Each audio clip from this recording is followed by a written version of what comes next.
Buenas tardes a todos, bienvenidos un viernes más a nuestra charla semanal. Hoy tenemos con nosotros a Lucas Cervera. Él es cofundador de MetoQ, una aplicación web para documentar procedimientos de negocio. También ha fundado Sonar Ventures. También es uno de los fundadores de la Fundación Iniciador y de Envotes, ¿no? Como veis, pues tiene una larga experiencia en la fundación de empresas.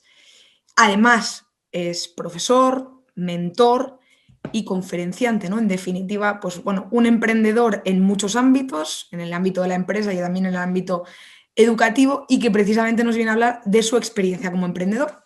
La charla se titula Emprender de la teoría a la práctica y bueno, pues todo tuyo, Lucas, muchísimas gracias por aceptar la invitación.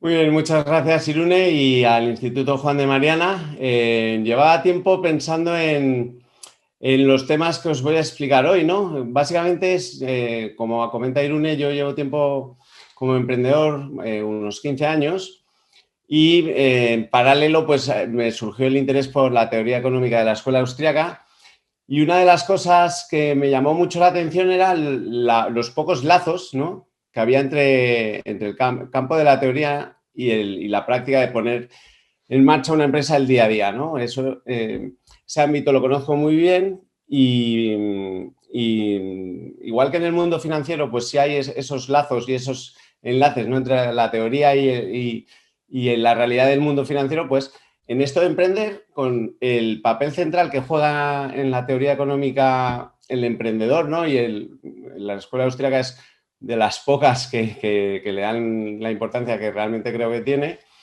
pues es un ámbito que está muy poco trabajado, ¿no?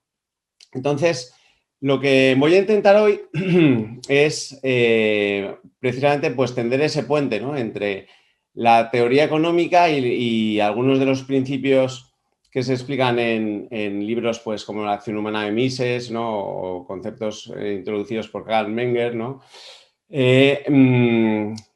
cómo realmente tienen un reflejo en la actividad de un emprendedor, ¿no? Bueno, os voy a compartir la pantalla. Bien, lo primero es, el primer lazo importante, yo creo, entre montar una empresa en el mundo real y los fundamentos teóricos, pues tiene mucho que ver con la acción humana, ¿no?, con la praxeología y con bueno, pues la definición de que las personas, ¿no?, utilizan medios para conseguir sus fines. Y es que es prácticamente una definición exacta de lo que hace un emprendedor, ¿no? Un emprendedor al final lo que consigue o lo que intenta es organizar los recursos que están disponibles y están produciendo de una determinada forma y generando un determinado valor, reorganizarlos porque anticipa que en el futuro va a poder, digamos, esos mismos recursos organizados de otra forma, utilizados para fabricar un producto o servicio determinado, van a generar más valor que en la situación actual, ¿no? Si todo sale bien y la intuición del emprendedor era correcta y desarrolla todo el proyecto bien, pues generará un beneficio, ¿no?, que pues es suyo y es uno de los incentivos que tiene para emprender, ¿no? Si sale mal, tendrá que asumir las pérdidas, ¿no? Todo esto, por supuesto, hablando en un entorno, en un marco de libre mercado, que ya sabemos que es fácil que se vea alterado, ¿no?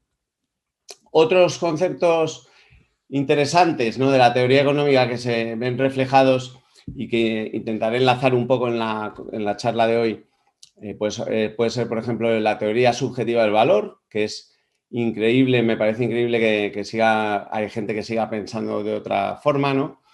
Y, por ejemplo, pues cuando veamos y hablemos de cómo le ponemos precio a nuestro producto, pues veremos que una de las principales formas de poner precio pues encaja directamente con eso, ¿no?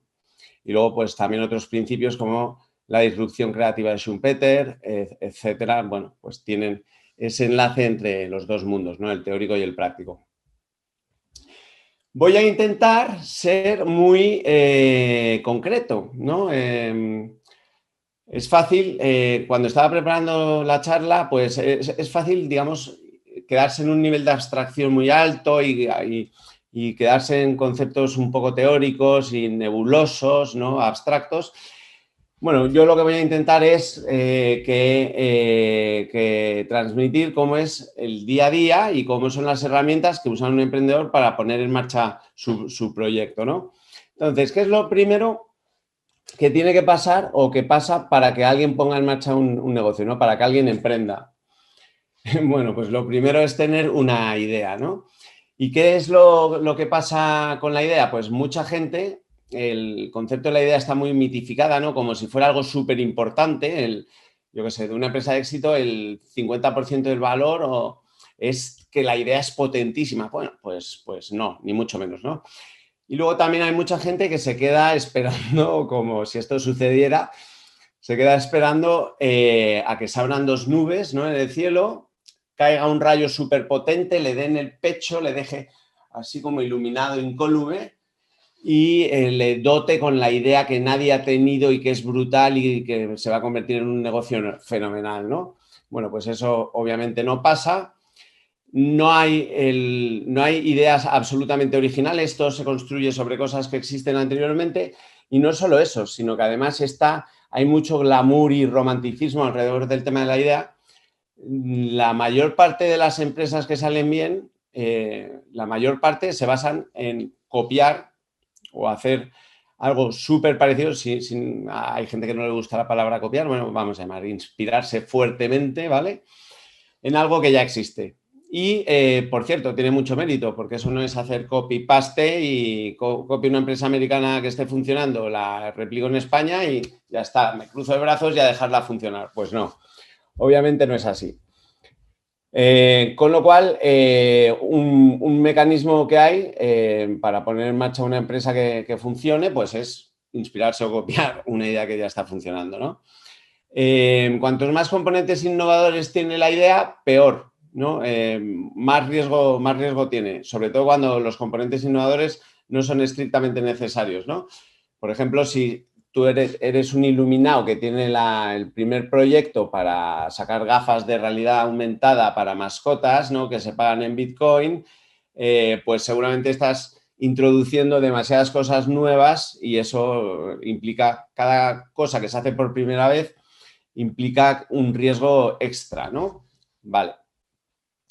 Y simplemente, pues por terminar esto de copiar, recuerdo una charla de iniciador, que es una fundación que pusimos en marcha hace unos cuantos años para que emprendedores dieran charlas y compartieran su experiencia con otros emprendedores. Hicimos casi 1000 charlas, ¿no? De esas. Y en una de ellas, el ponente puso una diapositiva que ponía "Don't innovate, fusilate", ¿no? La gente se echaba las manos a la cabeza. Bueno, pues creo que resume muy bien un poco lo que estoy hablando. Una vez tienes una idea, que la idea, por cierto, puede ser el punto de partida, puede ser, hay un segmento de población, por ejemplo, que ha crecido mucho o unas características y algo se puede hacer con ellos. Por ejemplo, las parejas con dos ingresos y sin hijos, ¿no? Pues, ¿qué puedo hacer para esta gente? O puede ser para solucionar un problema concreto, ¿no? Los móviles se quedan sin batería a mitad del día. Bueno, ya eso ha mejorado un poquito. O sobre una capacidad que tienes o una solución, una tecnología que has inventado, por ejemplo, ¿no?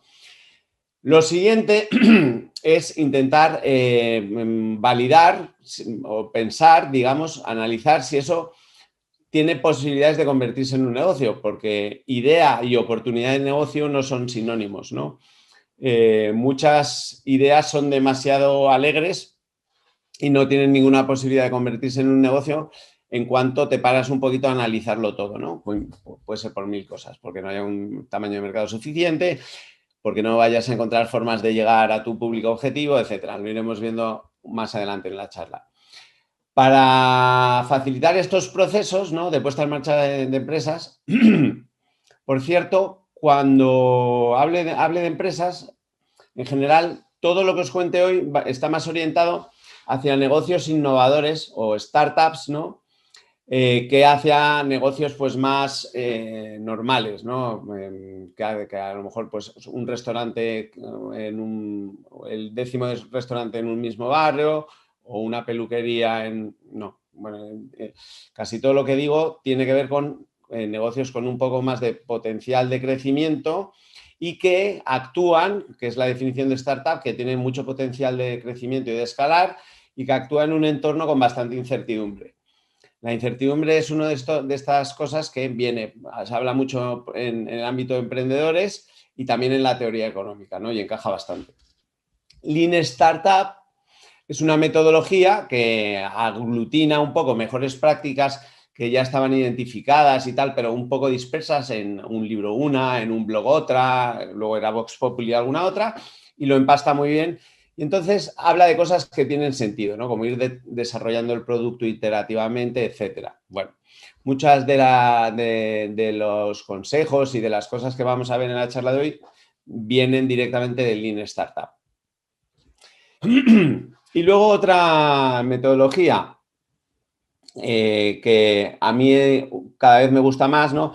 Es esta, se llama los 24 pasos del emprendimiento disciplinado, de Bill Hewlett, que es un profesor del Massachusetts Institute of Technology y que intenta, aunque es duro y difícil secuencializar, hacer una secuencia de pasos, pero es precisamente una cosa que faltaba un poquito en el ecosistema, ¿no? Que es, todos estos libros, todos estos consejos están muy bien, pero ¿por dónde empiezo? Bueno, pues esto te plantea, primero, haz una segmentación de mercado, luego elige tu mercado de desembarco, va paso por paso.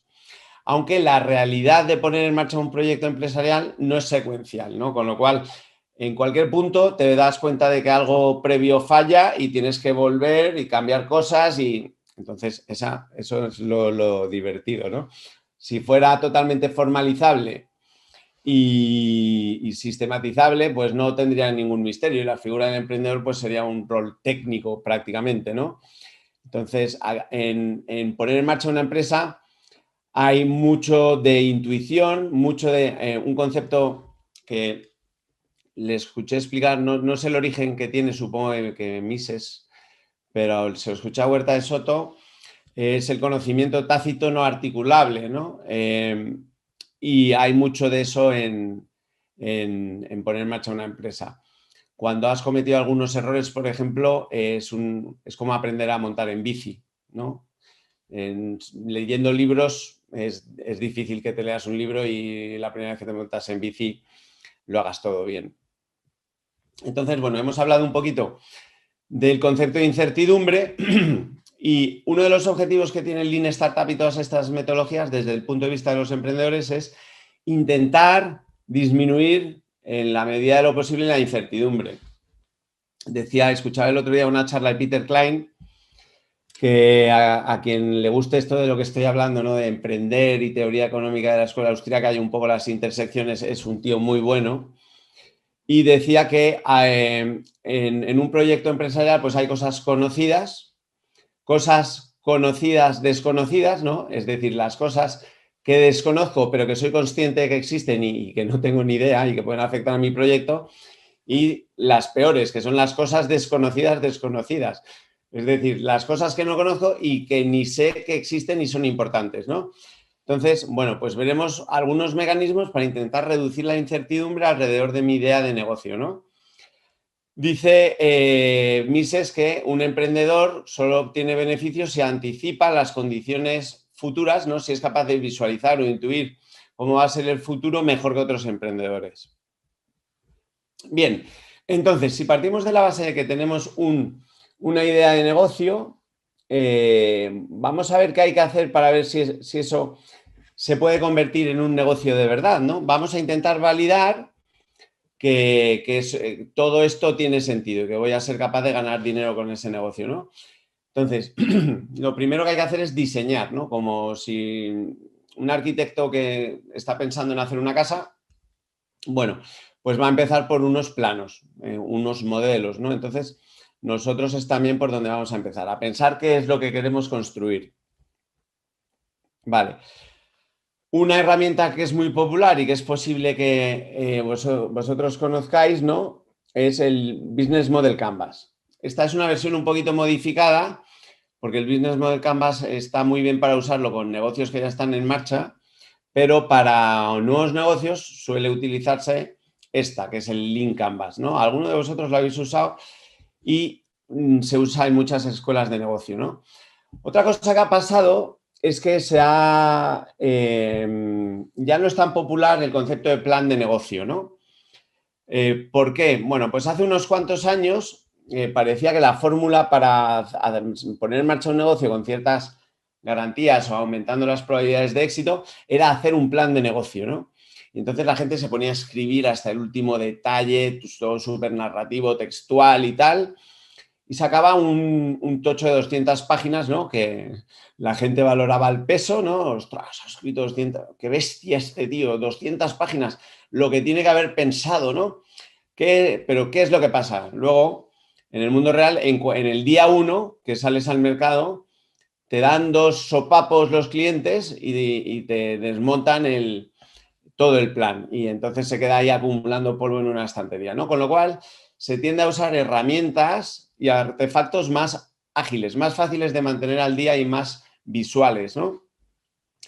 Bien, el Lean Canvas es uno de ellos. Entonces, una de las cosas que me permite definir es quiénes van a ser mis clientes, qué problema, necesidad o deseo les ayudo a resolver, cuál es la solución que les doy, es decir, qué producto o servicio les vendo, cuál es la propuesta única de valor, es decir, qué motivo les voy a dar para que me compren, qué canales voy a utilizar para llegar hasta ellos, es decir, a través de qué medios voy a interactuar con mis clientes y cómo voy a generar ingresos, ¿no?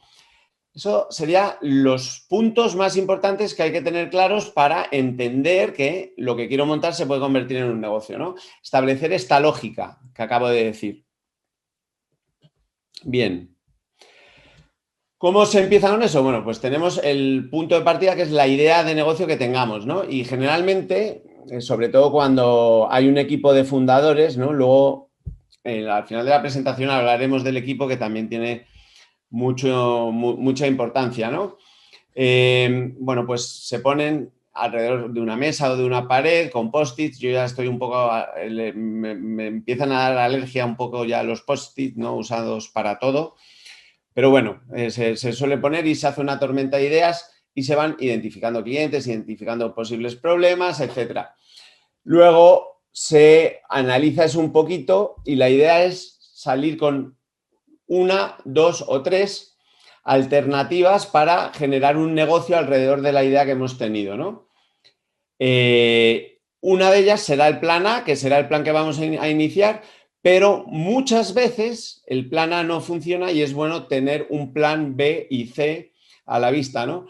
Porque lo peor que podemos hacer es enamorarnos de nuestro proyecto y vivir como les pasa a los enamorados, ¿no? Que están ciegos y que tienen problemas aquí y se niegan a verlos, ¿no? Entonces, el objetivo de todo esto es, si el modelo de negocio, el negocio que estoy intentando poner en marcha no funciona, cuanto antes lo sepa, menos dinero y tiempo y esfuerzo e ilusión habré invertido y más probable es que se me ocurra otra cosa que perseguir, ¿no? Eso se llama pivotar, por si a alguien le suena. Bien, entonces voy a los siguientes pasos, ¿no? que debe dar un emprendedor, los voy a ir explicando con un ejemplo. Los que tengáis mi edad, desde luego reconoceréis este coche, ¿no? Los que seáis más jóvenes es posible que no, pero vamos, este es el DeLorean de Marty McFly en Regreso al Futuro y es una máquina del tiempo, ¿no? Entonces voy a explicar qué herramientas se usan para definir un proyecto con un ejemplo de si tuviéramos un prototipo de una máquina del tiempo y estuviéramos intentando ver qué negocio podemos montar alrededor de esa máquina del tiempo. Bien, entonces, una de las primeras cosas que hay que hacer es pensar en los objetivos. ¿Qué quiero conseguir con este proyecto? ¿Qué objetivos le pongo a la organización, a la empresa que estoy montando, ¿no? Por cierto, esto es especialmente importante cuando hay varios fundadores, ¿no? Porque estos objetivos deben estar alineados con los objetivos personales de cada fundador. Antes hablábamos de la acción humana, distintas personas tienen distintos fines, ¿no? O persiguen distintos fines y no valoran los fines con la misma intensidad unos que otros, con lo cual hay que alinearlo. siempre va a haber uno que sea ganar dinero o al menos ser sostenibles, ¿no? En algunos proyectos de naturaleza más social, pues les hablan más de sostenibilidad, al final es lo mismo, tiene que entrar más dinero en la caja del que sale, ¿vale? Entonces eso siempre es un objetivo. Otros pueden ser pues objetivos más de naturaleza social, por ejemplo, oye, perfectamente asumibles, y hay modelos que encajan muy bien esta combinación de objetivos. Por ejemplo, hay un modelo que ha creado Muhammad Yunus, ¿no? De joint ventures entre empresas, ¿no? Y que tienen, por ejemplo, objetivos también de reducir la mortalidad infantil en Bangladesh, una joint venture que hizo con Danone, por ejemplo, ¿no? Bien, entonces lo importante es que se plasmen esos objetivos y estén los fundadores de acuerdo con esos objetivos. Luego, de forma inmediata, una lista de riesgos. Es decir, ¿qué puede pasar? ¿Qué son cosas que pueden suceder y alterarían, generalmente para mal, mi proyecto, ¿no? Entonces,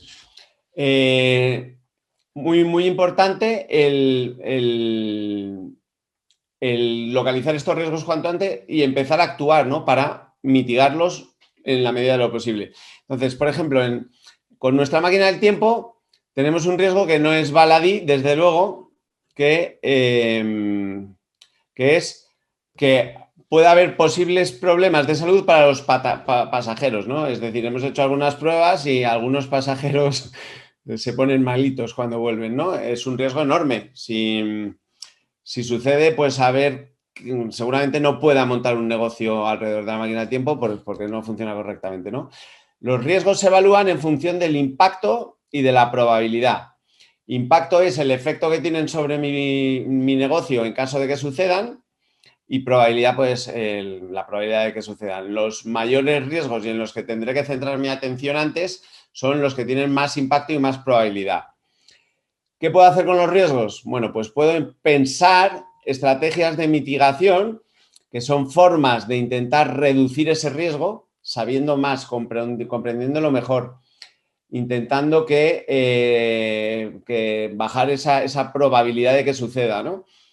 Y también estrategias de contingencia, que es, si esto sucede, ¿qué hago? ¿No? Y estar preparado y anticiparse.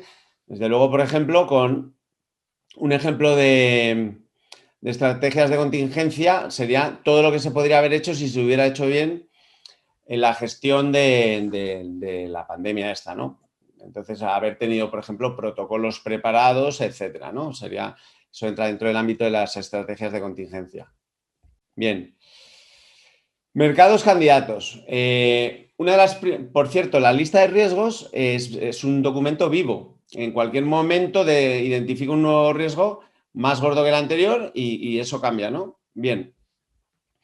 Entonces, ya tengo la idea, ya tengo un poco el canvas, el link canvas definido a 10.000 metros de altura, un poco cómo va a ser mi negocio. Lo siguiente es identificar el mercado al que me dirijo, ¿no? Y entonces, bueno, aquí hay una representación de cómo funciona un mercado, ¿no? ¿Cuáles son los perfiles de gente en función del estado de madurez de un mercado? Y nos vamos a centrar sobre todo, si estamos hablando de startups y proyectos innovadores, en estas dos partes, ¿no? Los primeros perfiles que aceptan o que compran un producto innovador. Entonces, los primeros son innovadores, que es un perfil de gente que es muy hacker, que curiosea, ¿no? Que le interesan cómo se hacen las cosas, ¿no? Entonces, puede ser que los primeros que compren tu producto tengan este perfil. ¿Qué es lo que pasa? Pues que cuando les interesa otra cosa, cuando ya conocen lo que has hecho y les pierden el interés y van a por la siguiente novedad, ¿no? El siguiente tipo de clientes son los adoptadores tempranos, digamos, que son gente que está dispuesta a asumir un riesgo al comprar un producto que a lo mejor no está muy probado, pero les tiene que aportar valor, ¿no?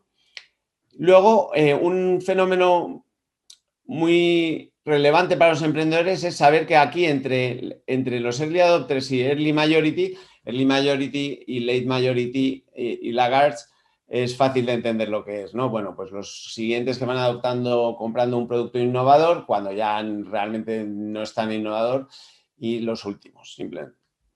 Entre los early adopters y early majority, Jeffrey Moore, ¿no? Dice, que es un autor de un libro muy bueno que se llama Cruzando el Abismo, dice que aquí muchos proyectos que aquí están dando buenas señales no consiguen dar el salto y seguir con la inercia esta hasta arriba y que aquí se desinflan y se mueren, ¿no? Bien. Entonces, vamos a estudiar posibles mercados que tengo una máquina del tiempo. ¿A quién se la puedo vender, no? Vale, entonces hemos identificado 3 posibles mercados. Uno, el de historiadores, ¿no? Hombre, viajar en el tiempo, viajar al pasado, a un historiador a priori le tiene que molar, ¿no? Es decir, imagínate un biógrafo de Napoleón o un egiptólogo, pues lo que le puede molar eso, ¿no? Bien. Otros, directores de cine. Pues directores de cine, imaginaos poder rodar en escenarios, una película histórica, poder rodar en escenarios reales, ¿no? A una fracción de lo que te costaría replicar esos escenarios, ¿no? En un estudio. Otro posible mercado, aventureros, ¿no? Gente que practica deportes de aventura. Puenting y Senglobo estilo Richard Branson, ¿no? El de Virgin. Bueno, pues también podría suponerles un reto y estimularles, ¿no? Y bueno, pues yo supongo que montarse en un coche que lo pones a 140 millas por hora y desaparece dejando rastros de fuego, ¿no? Desde luego debe subir bastante la adrenalina. Entonces sería interesante, ¿no? Bien, le damos unas vueltas, pros, contras, los estudiamos, el tamaño de mercado muy importante y les damos una puntuación.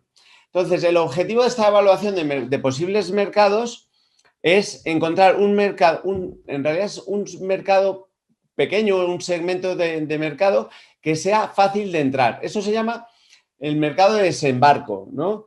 Y mi visión es un mercado mucho más amplio, pero para empezar mi proyecto voy a empezar por algo mucho más concreto. Es súper importante, y esto hay un consenso entre todos los emprendedores, ¿no? Bueno, entre casi todos, no hay nada que... Pero es súper crítico el tener un foco muy claro, ¿no? Apuntar a cosas concretas. Todo esto de emprender y hacer lo que os estoy explicando es bastante difícil y facilita mucho la vida el tener un mercado al que te diriges que sea pequeño, homogéneo, que hablen entre ellos, que te pongan las cosas fáciles, ¿no? Por poner un ejemplo rápido, Documentum, que es un software para gestión documental, sirve potencialmente para cualquier organización del mundo, porque todas manejan documentos, ¿no? Y aprobaciones y tal. ¿Por dónde empezó? ¿Cuál fue su mercado de desembarco? Pues los laboratorios farmacéuticos y en concreto, todavía más en concreto, en la documentación que tenía que ver con los procesos de aprobación de una vacuna, ¿no? Y las pruebas clínicas y todo eso. Bien. Aquí vamos a elegir el mercado de historiadores. Tenemos la máquina del tiempo y nos vamos a dirigir a historiadores. Con este mercado ya identificado tenemos que hacer investigación. Y la investigación, aunque muchas veces nos viene a la cabeza claro, pues eso es, entro en Google y busco estudios sobre historiadores, ¿no? ¿Dónde trabajan? ¿Cuánto ganan? Bien, eso es investigación secundaria de mercado. Esa no es la más importante. La mejor investigación de mercado es salir a la calle, ¿no?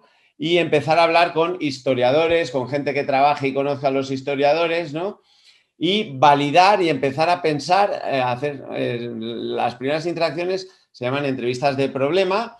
Y entonces, dentro de este ámbito, pues conocerlos, empatizar, ¿no? Y conocerlos muy bien y validar primero que los problemas, necesidades o deseos que estás suponiendo que tienen, los tienen, y luego que la solución que les vas a ofrecer es satisfactoria para ellos, ¿no? Bien. Cuando hemos interactuado y conocemos un poquito mejor el mercado, hay una herramienta que se llama persona, o se suele usar buyer persona, ¿no? Y que es básicamente un arquetipo de nuestro cliente. Nuestro cliente, el mercado de desembarco que hemos elegido son historiadores, ¿no? Y a muchos os sonará este historiador en concreto. Indiana Jones, ¿no? Entonces, hemos definido, por cierto, cuando hemos definido historiadores, lo definimos con más nivel de detalle, ¿no? Lo acotamos un poquito, lo segmentamos a historiadores para tener algo por lo que empezar. Historiadores que trabajen en universidades de Estados Unidos que tengan al menos un presupuesto de 500.000 euros anual, ¿no? El departamento de historia. El doctor Jones sería un ejemplo, una persona, representaría fielmente, ¿no?, el tipo de cliente al que me dirijo. La persona es útil, por cierto, la persona incluye bastantes detalles que pueden parecer superfluos, ¿no? Como, ¿qué me importa a mí que esté casado o no? En concreto, en el caso del doctor Jones, pues no está casado ni mucho menos, ¿no? ¿Qué me importan los ingresos que tenga? Las aficiones, ¿no? Bueno, pues sí son relevantes para visualizar y entender muy bien a quién te diriges. Y luego esto es una herramienta muy buena para comunicar para quién estás construyendo el proyecto, ¿no? Si hablas con un desarrollador, hazle ver quién va a ser el usuario de esto, quién va a usar esta interfaz. Y muchas decisiones que se toman más adelante se toman preguntando, ¿cómo afectaría esto al doctor Jones, ¿no? ¿Vale? Bueno, por cierto, también se pueden hacer varias personas distintas, ¿no? Para identificar distintos perfiles de clientes y a veces se hacen hasta antipersonas, que es a este tío, a este no me dirijo, ¿no? Bueno, con la persona definida ya sabemos el mercado, lo entendemos un poco bien, vamos a pensar cuáles son sus prioridades, cuáles son los problemas, necesidades o deseos que nos vamos a centrar en solucionar, ¿vale? Entonces, en el caso del doctor Jones, ¿no?, o de los historiadores, que es el mercado de desembarco que he elegido, pues la primera prioridad sería vivir la experiencia de conocer un periodo histórico o una persona histórica, un personaje histórico, en primera persona, ¿no? Esa experiencia sería lo máximo, es lo que más valoran y es fácil de entender, ¿no? Entonces, digamos, esa sería la principal prioridad que solucionamos, ¿no? Esto es fácil de hacer porque hemos definido muy en concreto y tenemos nuestro segmento de mercado y tenemos una persona. Es fácil de entender que esto al doctor Jones le gustaría, ¿no? Y le movería realmente. Bien, luego otra sería obtener información sobre el terreno, obtener otra prioridad, ¿no? Un deseo sería obtener prestigio académico. Si yo soy egiptólogo y me tiro una semana en Egipto, en el Antiguo Egipto, y lo conozco en persona, pues imaginaos el prestigio y el beneficio económico que podría sacar pues dando charlas, escribiendo libros, etcétera. Entonces, aquí se listan todas ellas y se puntúan, ¿no? Bien. La propuesta de valor es el motivo que les voy a dar a mis clientes para que compren mi producto o servicio, ¿no? Y aquí hay otro punto donde la práctica y el día a día de un emprendedor engancha con la teoría económica, ¿no? Y en concreto, pues con Carl Menger y todo el tema de la teoría subjetiva del valor, ¿no?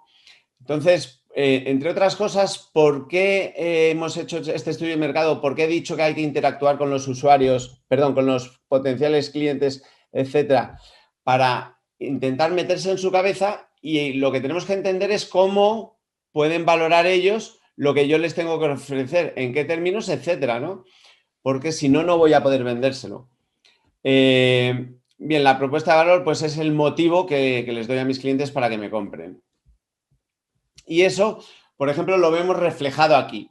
En este punto, pues ya hemos pensado suficientemente las cosas como para poder preparar, en este caso, un folleto.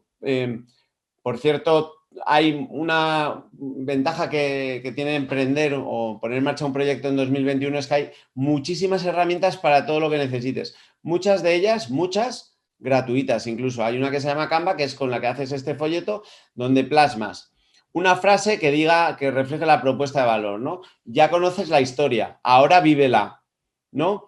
Una imagen que en este caso es Howard Carter, ¿no? En la tumba de Tutankamón, y aquí aparezco yo. He puesto una foto, la verdad, de hace algún tiempo, no sé si alguno detecta alguna diferencia, ¿no? pero ya me gustaría a mí conservar esa melena.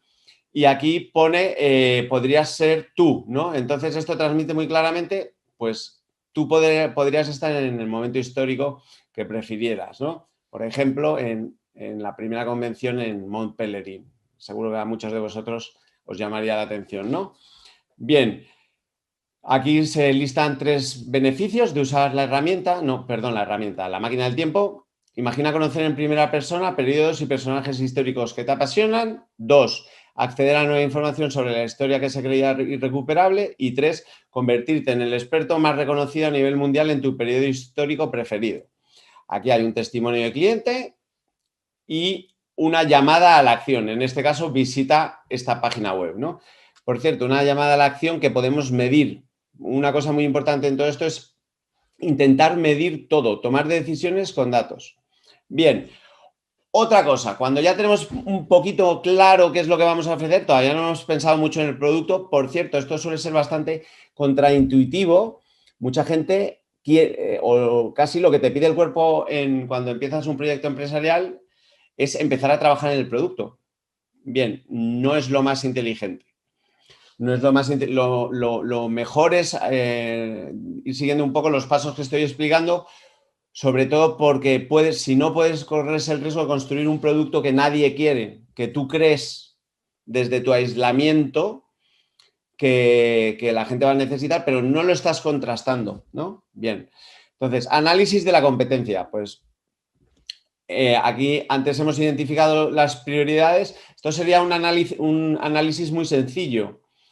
Hay muchas más cosas a tener en consideración, pero lo más básico es eso, las prioridades de los clientes y cómo cada una de las alternativas, y por cierto, es importante hablar de alternativas. Tu competencia no es las empresas que ofrecen exactamente lo mismo que tú. Tu competencia son las formas en que tu cliente puede satisfacer sus problemas o sus prioridades, ¿no? Entonces, bueno, pues aquí tenemos los nuestros. ¿Cómo puntuamos en qué problemas nos centramos? ¿No? Y luego viajes normales, que sería una alternativa a un viaje en el tiempo. Me gusta, soy historiador y viajo a Egipto, pero viajo al Egipto de 2021, ¿no? Porque es más barato, entre otras cosas. Entonces aquí hay que intentar no estar todos, no estar todos persiguiendo los mismos problemas, etcétera, ¿no? Bien. Canales. Son los medios a través de los que interactúo con mis clientes. Y en concreto, súper importante, los medios a través de los cuales mis clientes van a saber que existo y van a tener la posibilidad de ver mi propuesta de valor y considerar comprar mi producto, ¿no? Podemos tener todo perfectamente organizado, unos clientes con un tamaño suficiente de mercado, problemas graves buenos para resolver, una solución que funciona, una propuesta de valor que tiene calado, que les mueve a actuar y a comprar nuestro producto, pero si no somos capaces de que nos conozcan, olvídate, como si no hubiéramos hecho nada, ¿no? Bien. Y esta frase es importante. Muchos proyectos, muchas startups se la pegan por no ser capaces de encontrar canales que les permitan llegar a un número suficiente de clientes que estén dispuestos a pagar el precio del producto a un coste razonable, ¿vale? Entonces, mucha atención con esto.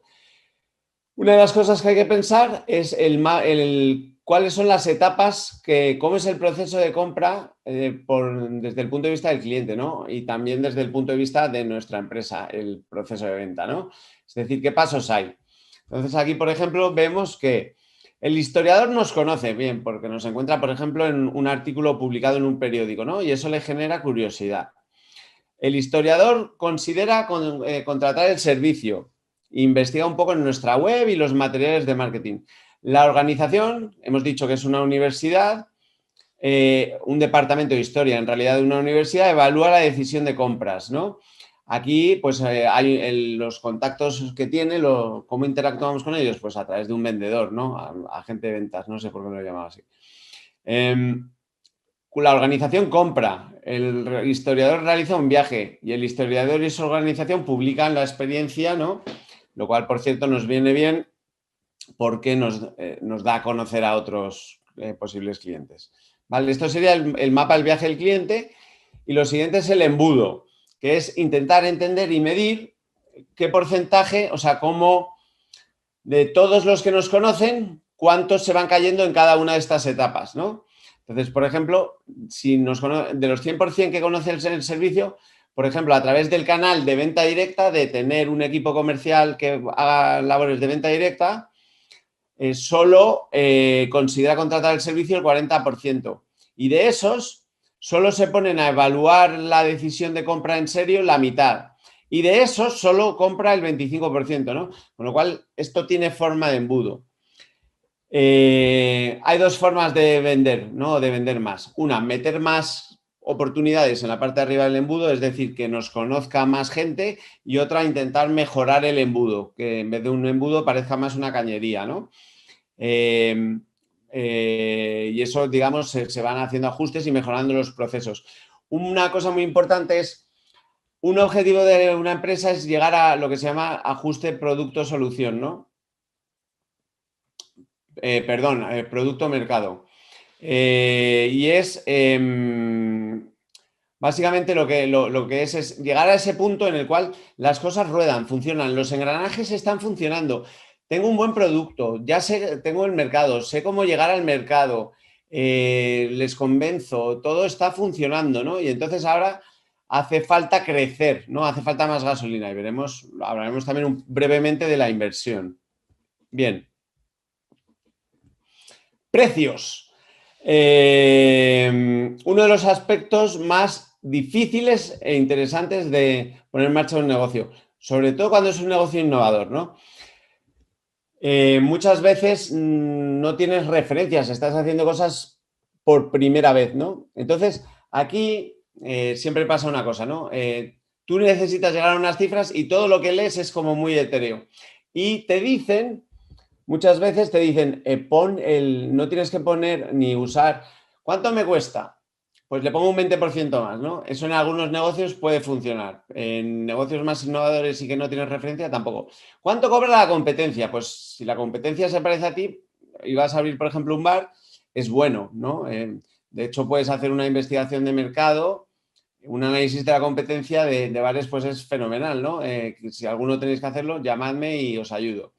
¿Qué es lo que pasa cuando tienes un proyecto innovador? Pues no tienes muchas referencias. Y que te digan que lo tienes que poner el precio en función del valor que le da el cliente, ¿no? Que antes hemos hablado, si hemos interactuado con ellos y empatizado, lo tendremos más o menos claro, pero es difícil sacar una cifra, ¿no? Entonces, para eso se puede hacer una cuantificación de la propuesta de valor. Lo que es importante es lo que implica esto, ¿no? Que se llama termómetro de precios. El precio tiene que estar entre el valor que percibe el cliente, ¿no? Es decir, si estamos en un mercado libre y los intercambios son voluntarios, ¿no? Partiendo de esa base, solo el cliente va a pagar el precio si estima que el valor que recibe por el producto o servicio es mayor de lo que renuncia al pagar el precio, ¿no? Del coste de oportunidad, aunque todos los costes son costes de oportunidad, para pagar el precio. Entonces, esa diferencia entre el valor que percibe el cliente y el precio que le cobras tú es un incentivo para la compra. Y para nosotros, ¿por qué nos metemos en este negocio? Bueno, pues porque el coste que tiene para nosotros el producir ese producto o servicio es menor que el precio. Una de las cosas que se pueden hacer con los precios es probar, en realidad con los precios y con todo. Aquí hay que tener muy claro que, sobre todo, ser humildes, ¿no? Pensar que ni locos estamos en posesión de la verdad absoluta, ni tocados por una varita mágica que nos ilumine y nos haga acertar sistemáticamente, ¿no? Sino más bien aplicar el pensamiento crítico y decir, ¿qué puede estar fallando? ¿Qué puedo estar asumiendo que sea mentira o que no sea verdad? Porque es que si no lo detecto, el que paga el pato soy yo, ¿no? Entonces, bueno, pues aquí veríamos un ejemplo de hacer un ejercicio para intentar ver en qué nivel de precios es el más adecuado para mi producto, ¿no? Entonces vemos distintas combinaciones de si cobro 5, convierto al 20% de las oportunidades en cliente, vendo 40, ¿no? tengo 40 ventas y genero de ingresos 200. Bueno, pues aquí vas haciendo esas pruebas que las puedes hacer. O sea, hay formas, por ejemplo, en web de hacer pruebas que se llaman A/B, ¿no? Que es a la mitad de los visitantes les presento un precio, a la otra mitad otro y voy midiendo y sacando conclusiones. Bien, modelo de precios. Bueno, pues al final lo que hay que tener es un modelo de precios que puedes publicar en la web o no, o lo que sea, ¿no? En el caso de la máquina del tiempo, pues tenemos 3 tipos de oferta. Una, viaja en el tiempo un día, 200.000 euros. Viaja en el tiempo una semana, 800.000 euros, ¿no? Y es una semana. Y luego otro que es viaja en el tiempo, 12 viajes al año, cada viaje te cuesta 120 y es como un paquete, ¿no? Una cosa interesante que tiene lo de poner precios es que hay muchos factores psicológicos muy chulos, ¿no? Y muy interesantes. Por ejemplo, aquí este paquete a lo mejor lo hemos puesto y creemos que nadie va a pagar 800.000 euros, pero simplemente el ponerlo ahí hace que el que más queremos vender, que es el viaje de un día de 200.000, no sea el más caro, sino que tiene, pues hay esto se llama anclajes y hay muchos factores psicológicos interesantes a la hora de poner precios a un producto o servicio. Bien, ya tenemos diseñado el negocio, bueno, más o menos, ¿no? Todo esto lo hemos hecho lineal, pero generalmente se vuelve atrás y se corrigen cosas porque te das cuenta de cosas que has hecho mal, ¿no? Y lo siguiente es validarlo, ¿no? Entonces, primero, identificar las principales hipótesis. ¿Qué es lo que estoy suponiendo que es cierto para poder construir este negocio? Antes he hablado que, por ejemplo, los canales son muy importantes, ¿no? Bueno, pues para mí lo más crítico es que voy a ser capaz de llegar a mis clientes a través de anuncios de Google, por ejemplo, ¿no? Bien, eso está definido de forma muy vaga. Y, por cierto, aquí también hay un, digamos, antienganche con la teoría económica, ¿no? Lean Startup, sobre todo, y otras metodologías, pero intentan imitar un poco el método científico, que, como sabemos los que nos gusta la teoría económica, ¿no? Y en concreto la escuela austriaca, es peligroso intentar o sin mucha prudencia utilizar mecanismos de las ciencias naturales, ¿no? O del método científico para sacar conclusiones acerca de cómo actúa la sociedad, ¿no? Bueno, pues aquí, y es dentro del ámbito de montar una empresa, que desde luego es una ciencia social, ¿no? Y que en la escuela austríaca pues aplica más el individualismo metodológico, pero intenta imitar el método científico, ¿no? Y entonces te dice, haz tus hipótesis de forma que sean falsables. Entonces, lo que he dicho antes se tendría que transformar en mi hipótesis es que si me gasto 1.000 euros en una semana en Google Ads, que en los anuncios de Google, voy a conseguir 1.000 registros en mi web y una semana después voy a vender a 100, voy a tener 100 ventas derivadas de esa campaña, ¿no? Ejecutas el experimento y dices correcto o incorrecto, ¿no? Bueno, a mí no es algo que es una cosa que me gusta el espíritu de intentar medir y hacer las cosas objetivas, porque los emprendedores somos optimistas y es muy fácil autoengañarse, ¿no? Pero bueno, tiene su aquel. ¿Por qué pongo esta foto? Porque empezar a hacer experimentos y sobre todo experimentos de salir a la calle a hablar con clientes y a intentar ver qué opinan de lo que estás haciendo suele ser un jarro de agua fría. Entonces también psicológicamente por eso somos conscientes y muchas veces nos cuesta e intentamos evitarlo, ¿no? Un mecanismo que hay muy potente para probar la parte de la solución, ¿no? De si el producto o servicio que estamos ofreciendo va a satisfacer o no a los clientes y lo van a comprar, es el concepto de producto mínimo viable, que es, en vez de tirarme 1 año y medio desarrollando y sacar el cojo producto, que lo hace todo, que tiene todos los lacitos, es fenomenal, que por cierto, en los últimos 3 meses seguro que se te han ocurrido más cosas que meterle al producto y al final la acabas por no lanzar nunca. Pues se trata de hacer versiones muy pequeñitas, lo mínimo que puedo sacar para obtener feedback y aprender, ¿no? De los clientes, aprendizaje validado. Entonces, esto, por ejemplo, sería el ejemplo de una página de aterrizaje, una prueba de humo se llama.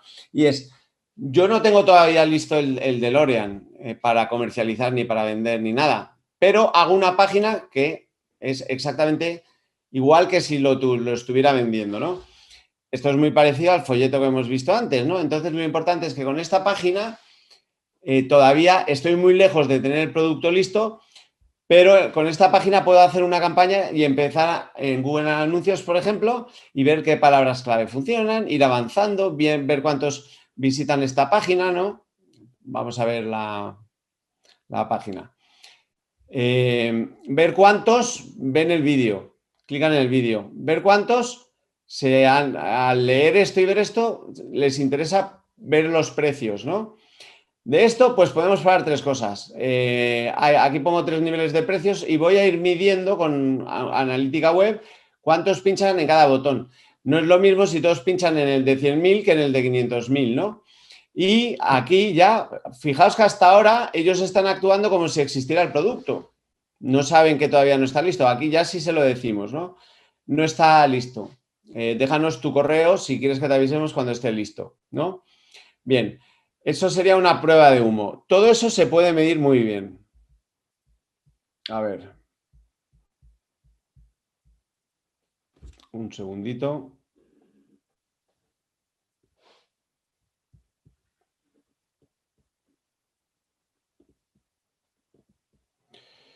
Emprender.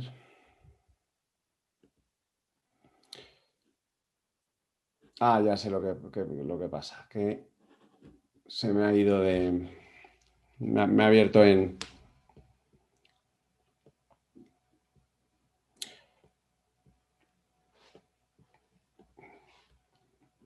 Vale. Pues un segundito que tengo que volver al punto donde estábamos.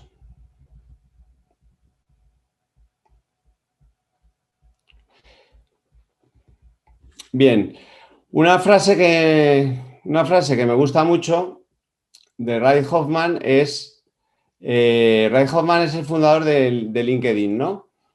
Y tiene una frase que dice, si la primera versión de tu producto no te avergüenza, es que has tardado demasiado en lanzar. Una cosa que debemos investigar es intentar intuir cuánto dinero se van a gastar los clientes mientras sigan siendo clientes en mi empresa, ¿no? En el caso, pues, de los viajes al futuro, perdona, en el tiempo, es muy distinto si consideramos que va a ser algo que haga una vez en la vida una persona o si les va a gustar, van a tener poder adquisitivo y lo van a hacer una vez al mes, ¿no? Entre otras cosas, porque eso va a poder determinar cuánto me puedo gastar en captar cada cliente, ¿no? Esto se llama coste de adquisición de cliente. Y obviamente no me puedo gastar más en adquirir un cliente de lo que luego se va a dejar de dinero comprándome mis servicios o productos, ¿no? Bien. En este punto ya tenemos información suficiente como para hacer unas proyecciones de caja, no unas proyecciones financieras súper complejas, ¿no? Pero muy básicas. Aquí se caen muchísimos proyectos, porque hasta ahora el papel o los documentos digitales los soportan todo muy bien, pero cuando te pones a poner números, pues muchas veces los proyectos se caen. O sea, esto es una prueba de fuego. Esta es la versión más hiper sencilla y mínima y es más bien didáctica, ¿no?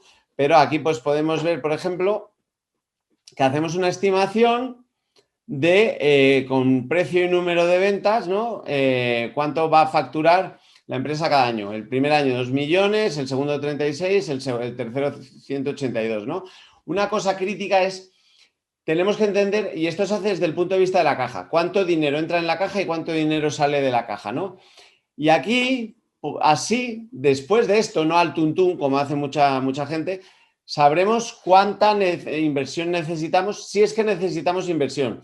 Porque hay una estrategia que se llama bootstrapping, ¿no? Yo la he puesto en marcha en mi última empresa, que es búscate la vida para intentar que te puedas financiar con ingresos de tus clientes. A lo mejor con ingresos de consultoría, ¿no? O lo que sea.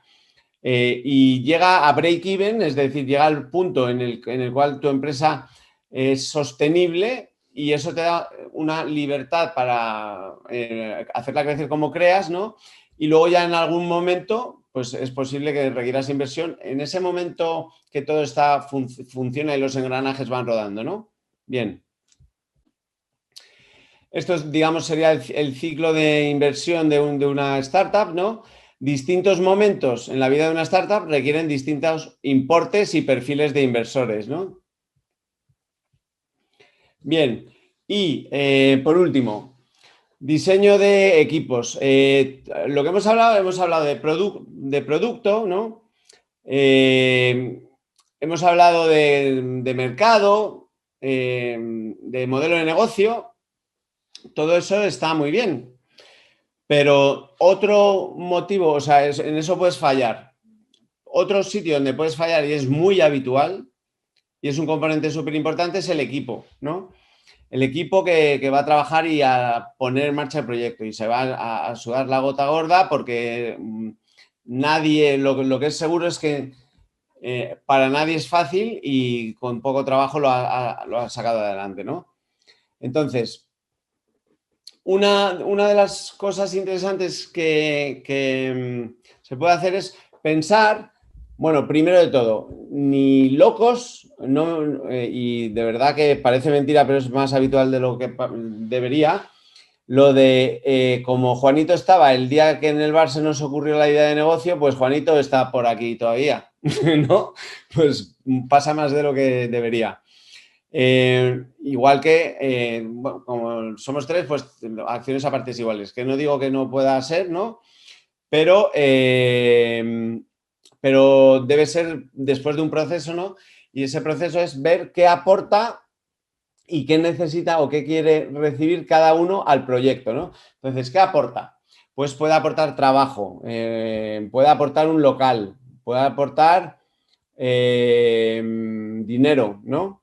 Entonces, cada una de estas cosas, Slicing the Pie es un marco que establece a priori, súper interesante, a priori cómo se van a valorar esas aportaciones al proyecto, ¿no?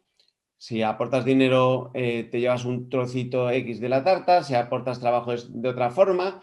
Una de las cosas que hay que valorar es si el trabajo de los socios va a considerarse de igual valor, no tiene por qué, ¿no? Si uno, por ejemplo, pues es más junior y el otro tiene muchísima experiencia, otro puede aportar contactos, sea lo que sea que se aporta, se va registrando y se ha acordado previamente una valoración de esas aportaciones. Y se le va retribuyendo con piezas de la tarta, porciones de tarta, ¿no? Que en el momento que sea, pues serían correspondientes a acciones, ¿no? Una cosa muy importante es el vesting de las acciones, que es simplemente que las acciones remuneran el trabajo que se va entregando. Vale. Todo esto hay que plasmarlo en un pacto de socios que contempla muchos aspectos, desde qué funciones y qué roles va a tener cada uno de los socios, ¿no? Hasta, pues eso que estoy hablando, el vesting, ¿no? Que es, si llevas 3 meses trabajando, si el compromiso es de trabajar 2 años, por ejemplo, para la empresa, pues las acciones a las que tienes derecho, si te vas dentro de 3 o 6 meses, que puede pasar porque las cosas, la vida le cambia a la gente, ¿no? Pues lo tienes acordado de antemano y entonces ya no es un problema. Lo malo es cuando a posteriori tienes que solucionar este tipo de situaciones. Igual que, por ejemplo, cláusulas de arrastre, por ejemplo, y algunas cláusulas que tienen que ver con qué pasa si se venden acciones, si algún socio vende o quiere vender acciones, ¿no? De la empresa. Ya hay por ejemplo, un inversor que entra o alguien que compra acciones, ¿no? Bien. Y simplemente el comentar que existen muchas oportunidades, ¿no?, de negocio. Cada día, si os vais hay páginas como Product Hunt o Crunchbase o páginas de aceleradoras como 500 Startups o Y Combinator, donde es que cada día salen muchísimas ideas muy buenas de negocio, ¿no? Entonces os podéis inspirar o copiar, ¿no? Y de verdad que hay muchas ideas para poner en marcha un negocio.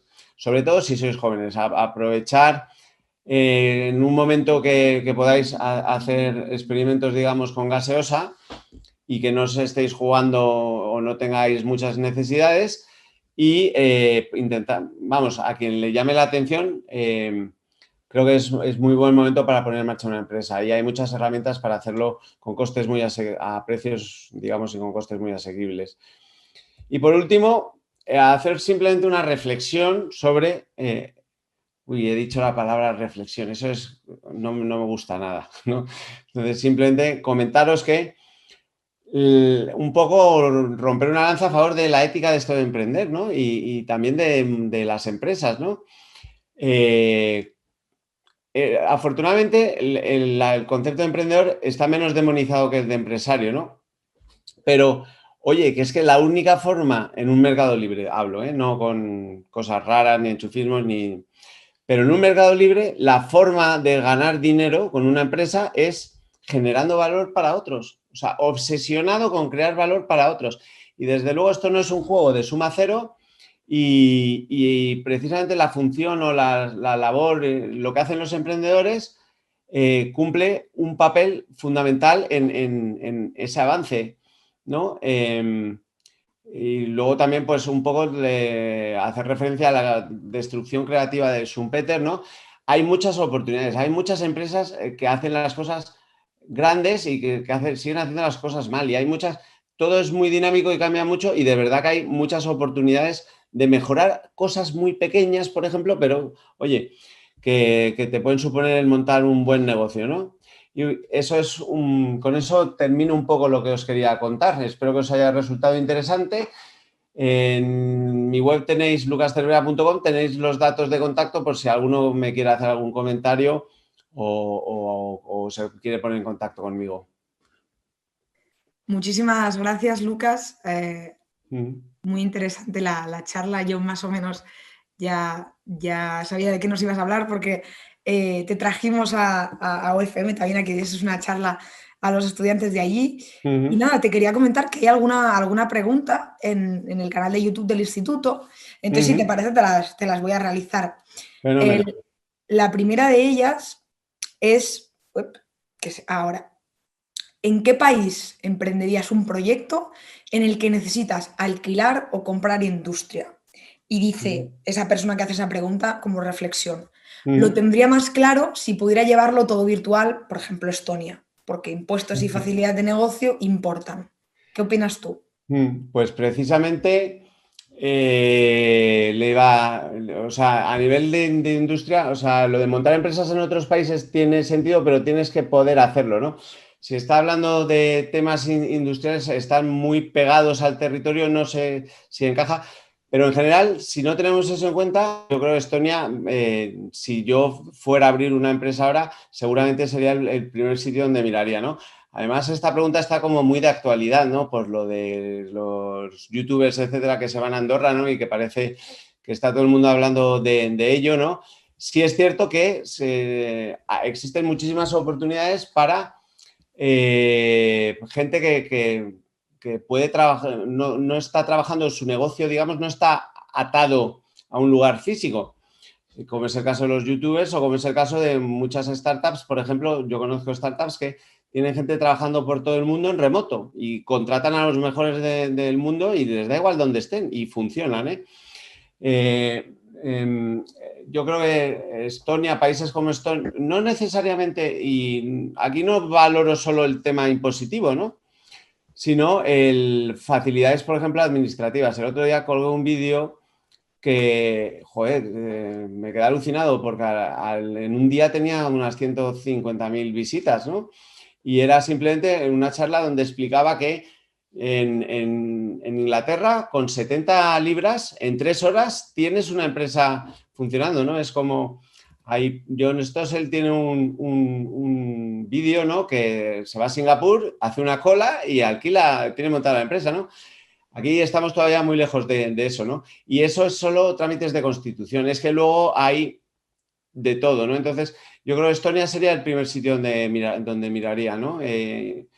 Pero vamos, el componente de tema de industria, sí, no tengo mucha idea, la verdad.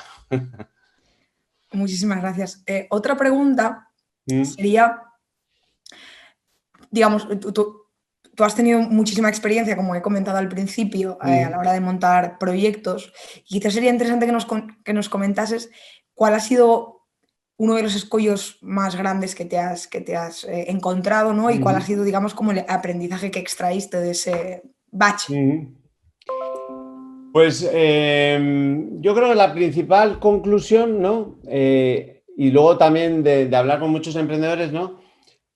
En mi caso tiene que ver con canales y con tamaño de mercado, ¿no? Es decir, es fácil desarrollar el producto y en mi primera empresa cometí todos los errores que hoy he comentado y que estas metodologías intentan que no cometas, ¿no? Hay una frase que dice: comete nuevos errores, no cometas errores que ya son conocidos y puedes evitar si los conoces, ¿no? Bueno, yo me los comí todos en la primera empresa.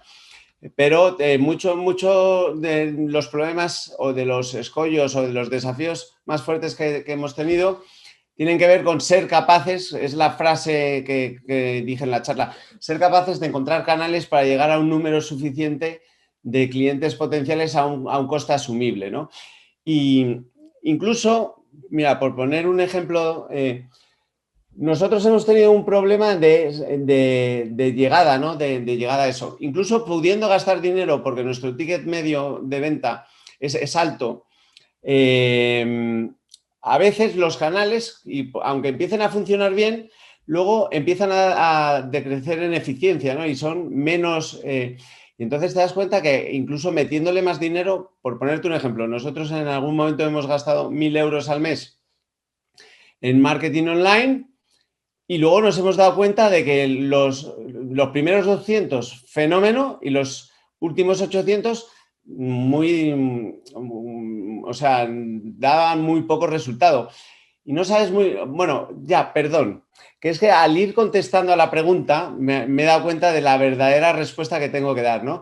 Y la respuesta que tengo que dar es, lo peor es la sensación de tener que tomar decisiones en una situación de muy poca certeza. Es decir, todavía hay cosas que crees que puedes seguir mejorando y probando, pero esto de emprender te obliga a ir a una velocidad que tienes que ir tomando decisiones, ¿no? Siempre vais a pensar que soy un obseso del cine de los años 80, ¿no?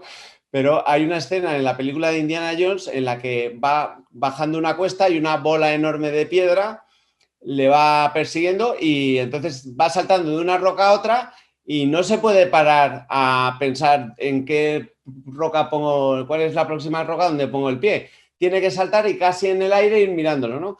Y eso es un poco el mayor desafío, ¿no? El tener que ir tomando decisiones con poca información o con mucha menos certeza de lo que te gustaría. No sé si responde.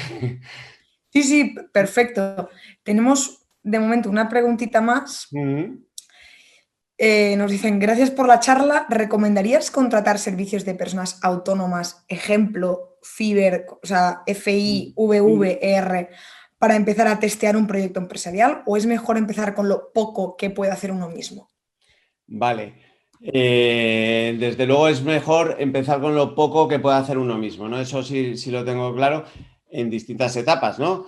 Pero una de las cosas chulas de esto de emprender, y de hecho espero que no sea del tipo de perfil que se le caen los anillos, ¿no? Porque una cosa guay de emprender es que te toca hacer de todo y eso te tiene que molar, porque primero, para tener una visión luego del negocio lo más completa posible, el haber pasado por todo y sobre todo el ir mejorando y conociendo las cosas, el trabajo de campo. Por ejemplo, hay muchos emprendedores que no les gusta vender porque no va con su personalidad. Hay mucha gente que no le gusta vender. Es absolutamente necesario que los emprendedores y los fundadores vendan, ¿no? Y luego, sobre todo, porque antes de delegar el trabajo, el haberlo hecho tú y el llevarlo a un punto en el que lo conoces, pues es absolutamente necesario.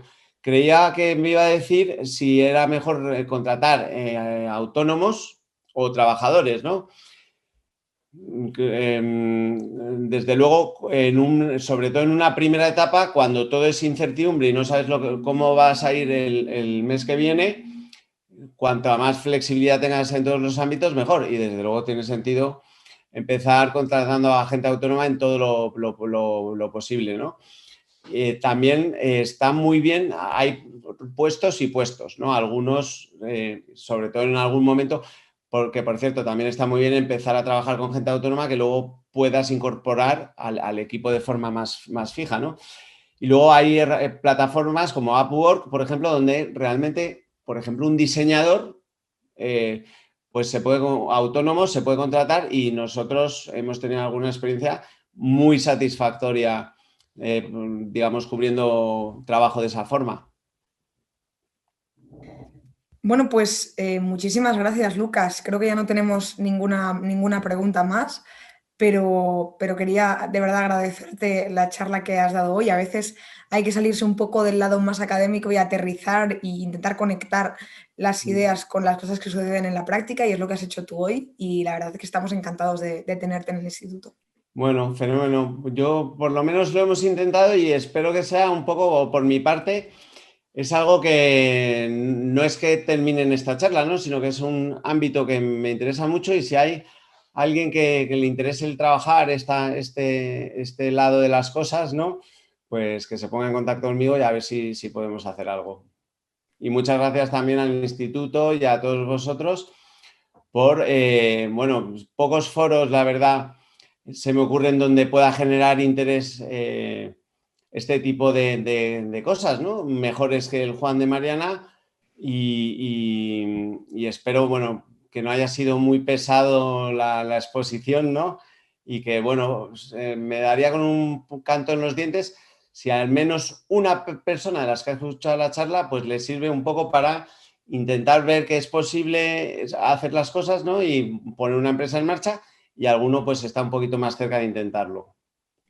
No, el placer ha sido nuestro, ha sido muy entretenida, y yo animo a todos los que nos están siguiendo a que esperen al siguiente, no este lunes, sino al siguiente, que publicaremos la charla en el canal y ya podrán comentarla y verla entera. Y de verdad que muchísimas gracias. Muy bien, venga, pues nada, un saludo, hasta luego.